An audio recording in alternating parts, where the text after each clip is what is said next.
Welcome back, students. We have previously completed what is virtualization, what is hypervisor, what are the types of hypervisor there. Today we'll discuss about types of virtualization. How many types of virtualization are there? Basically, we have 4 types of virtualization in our syllabus. One major is, we'll start with hardware virtualization, operating system virtualization, server virtualization, and the storage virtualization. First one, hardware virtualization. When the virtual machine software or a virtual machine manager is directly installed on the hardware system, it's known as hardware virtualization. The main job of a hypervisor is to control the processor, memory, and other hardware resources. For virtualization of hardware system, we can install different operating system on it and run different applications on the OS. What is the uses of this hardware virtualization? It is mainly done for the server platforms because controlling virtual machines is much easier than controlling the physical server. This is the example for this hardware virtualization. Here, classic server has application, basically server OS application.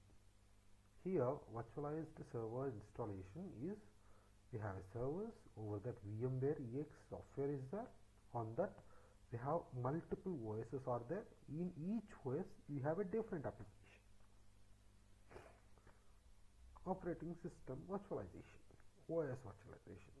When the virtual machine software or a virtual machine manager is installed on the host operating system instead of directly installing the hardware system is known as operating system virtualization. What is the uses of this OS virtualization? This operating testing the applications on different platforms of a OS system virtualization is mainly used. Let's say you have developed an application, you want to check how this application is performing in the different OSs.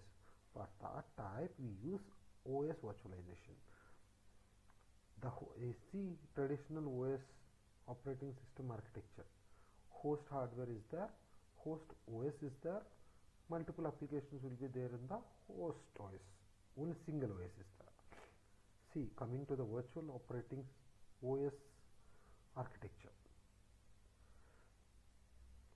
Here same host hardware is there, over that host operating system, over that hypervisor is there. This hypervisor creates the multiple virtual machines. Each virtual machine has a different guest OS. Over that OS our application is running. This is the virtual operating system architecture. And next one is the server virtualization. How the server virtualization works? When the virtual machine software or a virtual machine manager is directly installed on the server system, it's known as server virtualization. OS or anything else, if we install directly over the server, it is known as server virtualization. What is the use case of this server virtualization? It is done because single physical server can be divided into the multiple servers. Let's say if you want to divide the entire server into the multiple servers on the basic demand basis, for this virtualization. For balancing the load, we use the load balancer. It is another topic. In further sections, we will discuss about the load balancers also. This is a physical server environment. It's a traditional side is the traditional one, and the right side a single server is there. Using that single server, we are designing Oracle server, SQL server, application servers, email server, file server, printer. These are the multiple servers which are created by using a single server, by using this server virtualization. Now last one is the storage virtualization.